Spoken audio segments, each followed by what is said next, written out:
Today is all about how to define your dream client and clarify your vibration so that you can start drawing this person into your business.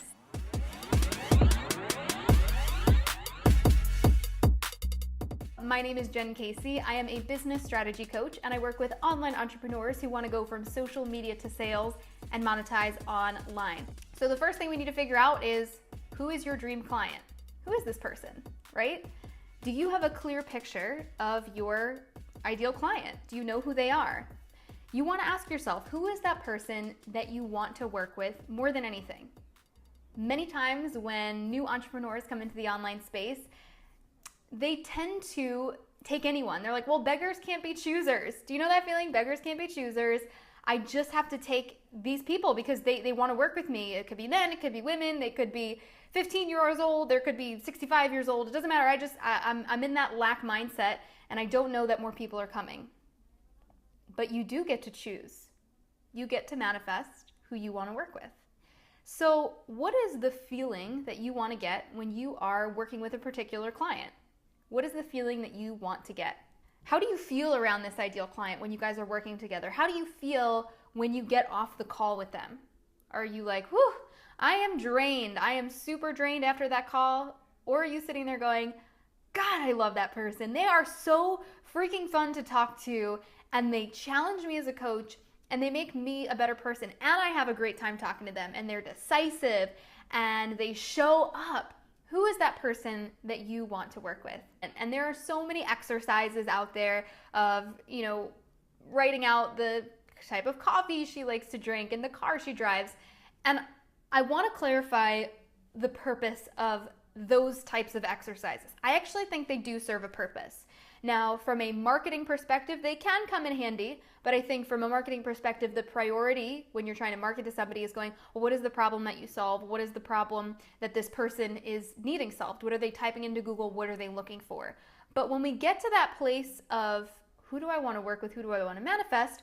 Sometimes it can be really fun to just kind of explore those things from that perspective as well and say, is this a woman that loves to shop at Target? Is this just like the everyday mom? Is that the person that you vibe with? Does she just she gets you?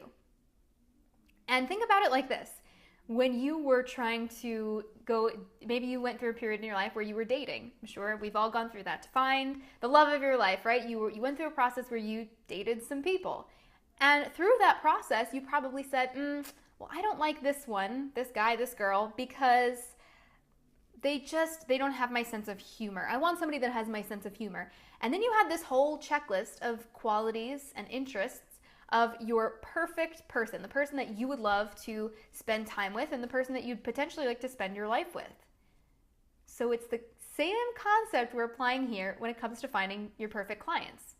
Now, one exercise that's really super effective that you can do, whether it be manifesting the love of your life or a perfect client or some new friendships, any relationships, is I want you to make a list, like we were just doing, of all of the qualities and things that this person has. What are the things that this person has that you enjoy being around? So make that list. So are they decisive? They are willing to pay in full. They're hungry. They're motivated. They are full of creative ideas. That whole list. And then most people, that's where most people stop. So what I want you to do, draw a little line down that page, and then I want you to create a second list. And the second list is, who do you need to become in order for that person to hire you? Boom. Who do you need to become as a leader in order for that person to want to hire you? Cool, right? So then you're going, okay, well, if this person is like that ideal, perfect client, 10 out of 10, they're decisive, they're ready, they're hungry, would that person hire me? I don't know. Would they hire you? You got to ask yourself that question and do that gut check, because if not, that's okay. That's okay to recognize that. But then who do you need to become? What do you need to do in order to step into becoming that person to attract that ideal client, right? Hey, Nicole. Hey, Laurel. I'm so excited that you guys are here. So freaking excited. So think about it, right? It's just like the love of your life, just like dating. You're trying to make that list of qualities because you want to be able to visualize that person so clearly, because that's going to impact the way that you vibrationally put yourself out there in the world. So one thing that you can do is create a client vision board. And this is a really effective tool. You can go put a bunch of pictures together, super fun, right? You just put some pictures together, figure out, okay, this is who this person is, just to get that super picture perfect clarity, crystal clear. So now this next piece is, now that you know who this person is, now that you've defined your ideal client, now what do we do? Well, now you need to make space and prepare. Let the universe know that you are so serious. You are dead serious about bringing this person into your existence. So how do you begin that process? Well, a lot of people, they say, well, I want to get 15 people in my new coaching program, and I just hope that people buy it. I just hope that people sign up. And I'm like, hold on. What do you mean you wonder if people are going to sign up? That's not the attitude to have. That's not the energy to put out there if you want people to sign up. That's the universe is going, she's not sure. She's saying she wants it, but her energy is telling me something else. So don't send out, what is it called? What is that called? Like a misfire? I don't know.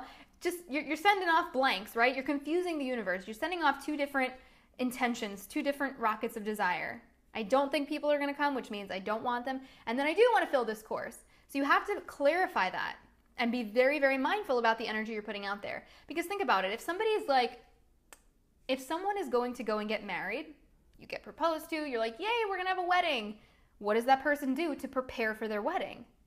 Well, they call and they book a florist. They book a DJ. They find a venue. They choose a dress, right? They do all of these things in preparation for this big launch or this big day, this big thing that's about to happen. But you don't see the person going, unless they have some weird family history and some unfortunate things going on in their life, you're probably not going to see most brides going, I wonder if anyone's going to show up to our wedding. Like, I hope people come. Like, what if people don't come? That would be weird. That would be unfortunate. Like, we spent all this money. What if people don't show up? You don't see that. That just doesn't really happen. It's very infrequent that happens. Why?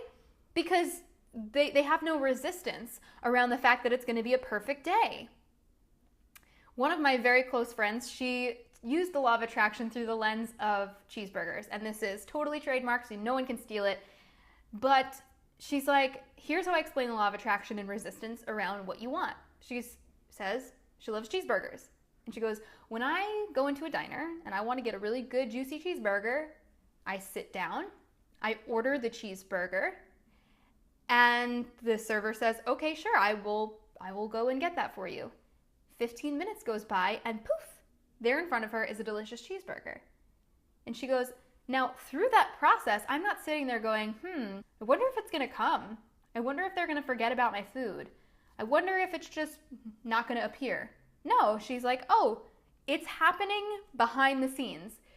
Behind the scenes, I trust and believe that the waiter or server went and put in the order.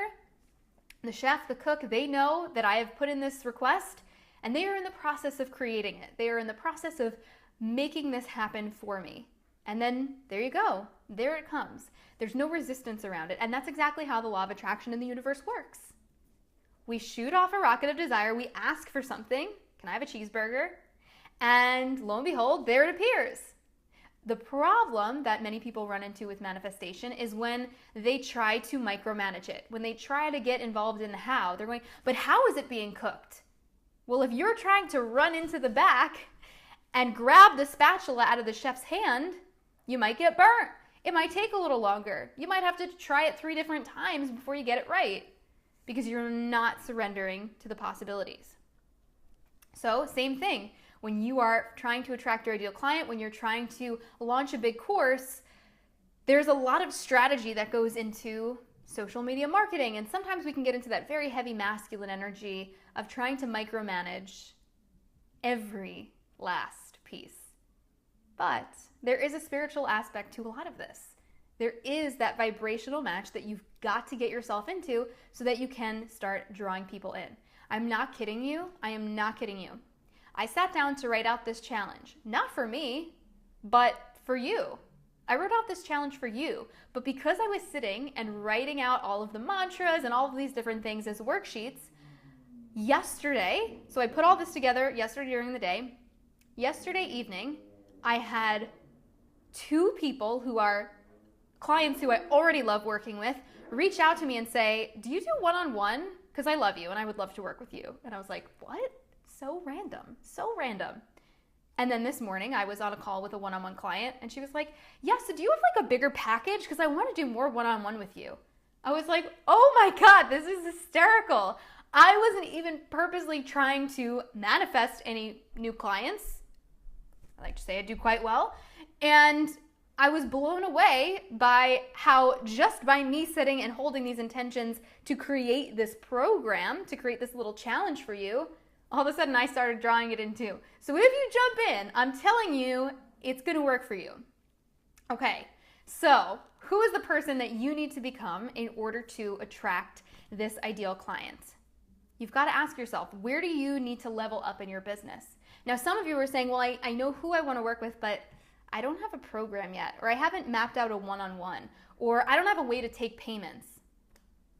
Dude, girlfriend, you gotta get that together. If that is the missing piece, if that's the one thing that's preventing you from signing on these amazing people who want to hire you, who want to pay you, you are actually blocking yourself from this abundance. Right?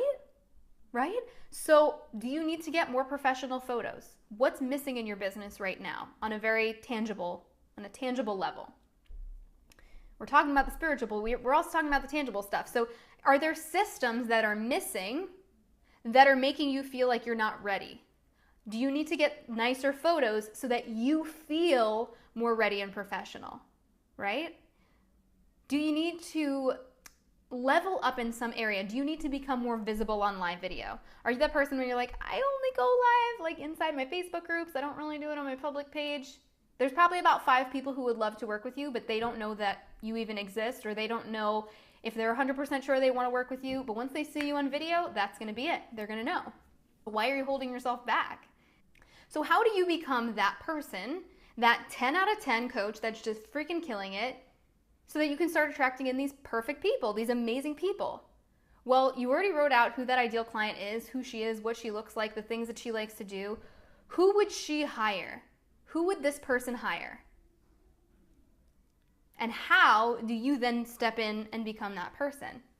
How can you become that woman? What do you need to do right now? I'm giving you guys these tangible things because on one level, you might actually need some of these things so that you look more professional to your ideal client, because that's who they're looking for online. But also, is that a belief that you have? Would they totally sign up with you tomorrow just from a live video that they saw? Do you actually need the professional photos, or is that a belief that you have and a vibration you're holding that I can't take on new people until I get new photos? They don't want to work with me yet. Because that could just be you resisting the abundance and shutting yourself off from the possibility. And I want you guys to know too, when you're crafting out your ideal client and you're figuring things out, you have to be, not only can you be picky on purpose, you need to be picky on purpose. You have to be picky on purpose. So when you're writing out this list of ideal client, I'm telling you, you have to be picky on purpose. We all make that mistake when we first become coaches and entrepreneurs, where we're like, I'll take anyone want to sign up with me? I'll coach you all for free in my inbox. But you can't do that, because you're not running a charity, and you're going to be really miserable if you're getting only people who you don't actually like working with. And the whole point of this is that you can get whoever you want, right? So when it comes to finding the right people, there are a couple of things you've got to understand. Codependency, setting expectations, and creating boundaries, okay? So when we take a look at codependency, a lot of people get really uncomfortable with working with new clients because they feel responsible for their success. And if you're in that place where you're taking on all this responsibility for someone else's success, you may be resisting allowing them in to hire you. And that goes into creating that boundary. As soon as you sign someone up as a new client, or before you sign them up, while you're on a call with them or while you're having a conversation with them, make it very clear, not just with your language, but with your energy, with your posture, that you are to be taken seriously, that there are boundaries within your coaching relationship. And just like a parent to child relationship, the kid who gets ice cream and gets whatever he wants, whenever he wants, that's the kid who has no manners and just runs amok. So I think when somebody is looking to hire you as a coach, they are actually looking for some tough love, some accountability, some structure, right? That's what they're looking for. If they could have done it on their own, they would have done it already. They're coming to you because they need somebody to kind of give them a structure. So boundaries are a good thing. Boundaries are a good thing. When people sign up with a coach and it's like, so how often are we going to be talking? Oh, like maybe once a week, maybe like twice a month. Like I'm not really, like whatever feels good to you. Like if you're leaving it up to the client, they're like, well, I don't freaking know. That's why I'm coming to you. I'm hiring you because I don't know what to do. You're not helping me if you're just leaving it up in the air. So be the person that comes in with clear boundaries and then clear expectations. So if the expectation is that they have to show up every single day or send you a report once a week or whatever it is, however you are formatting it, whether you're a health coach, a life coach, a business coach, or whatever coach, right? You've got to create a clear expectation for people. If it's one-on-one coaching, that they fill out a form every time before your calls to make sure that they've outlined exactly what they want to talk about on that call. That's a powerful way to focus them and give them some clarity that not only are they going to get their answers, or they're going to get their questions answered, and there's going to be a focus to what you guys talk about, all the way to looking at something like group coaching. A lot of you guys do group coaching in health and fitness, and you're wondering why people aren't posting inside your groups on a daily basis. And I always ask, well, what expectation did you set before they joined? Was the expectation that they can kind of post whenever they want, or was the expectation that they show up every single day? Because if they don't show up every single day, it affects the morale of the group. What's the expectation? Because when you are not respecting your own process, when you don't have a clear system, it doesn't come off as fun per se, it comes off as unprofessional. And when people are coming into that, most personality types, they're like, this makes me feel uneasy. I'm lacking confidence in this person and in this process because I don't have clear action steps on what's gonna be happening for me next. So recognize that you cannot crap all over your own time, knowledge, energy, and expertise and expect other people to show up for you and expect other people to respect you. You, just like you think about teachers, right? What do they always used to say about teachers? That if you're a teacher, you cannot smile until Christmas.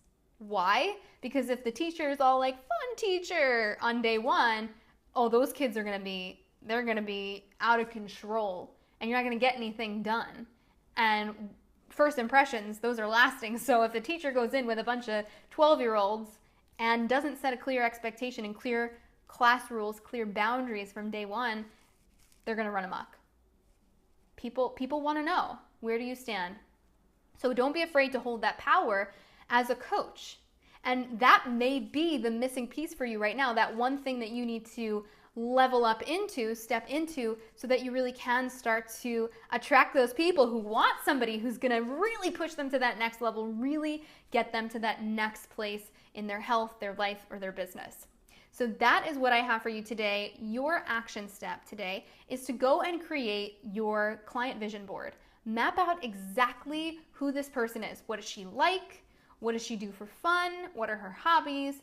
And again, this is not for the marketing aspect. We're going to talk about that tomorrow, creating an offer, figuring out who needs your services and all of that good stuff. That's tomorrow. Today's still about manifestation. Today is about really just identifying the vibrational frequency of this woman, who she is, how it feels to be around her, and tap into that. And if you're a visual person, create a vision board. If you're somebody that likes to write it out. So that's your assignment for today. Who then do you need to become? Who do you need to become in order to attract this person into your business? Write out a list of qualities, things that you need to work on.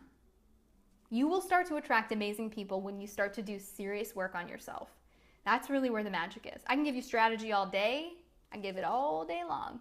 But if the inner work is not done, the business is built on a very, very rocky foundation. And it doesn't grow. And it has massive plateaus. So that's really the foundation of all of it. Ask any successful person. So that is what I have for you today. Thank you guys so much for being here, and I will see you tomorrow for the next one. Bye.